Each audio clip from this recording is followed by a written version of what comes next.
The new Car Parking Multiplayer 2 has had some interesting changes compared to the normal car parking. As you guys can see, it is possible to own multiple of the same cars in your garage. I will be doing the test using 3 different sets of these cars, with the different fuel options and different exhaust upgrades.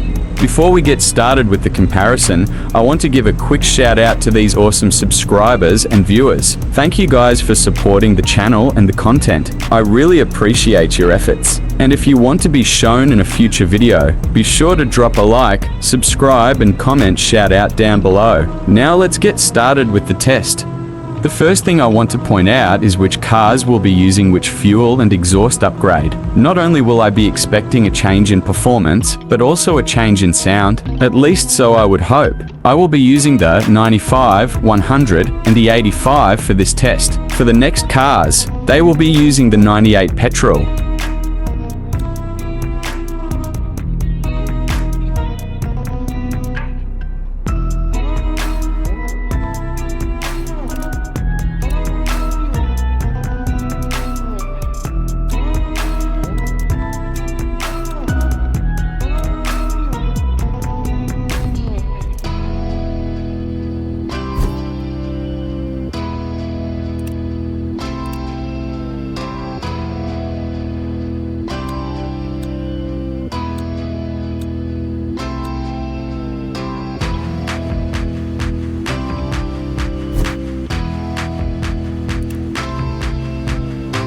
I will be selecting the different exhausts in the specific order of the fuel as well, but all cars will be using the same turbo upgrades.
From the tests with the GT-R 34, we can confirm that the higher grade fuel does indeed make you a fraction faster. This could probably be more so with an engine upgrade. But let's confirm once more, this time using the BMW M4.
Let me know what you guys think about this interesting little detail down below. And as always, thanks for watching.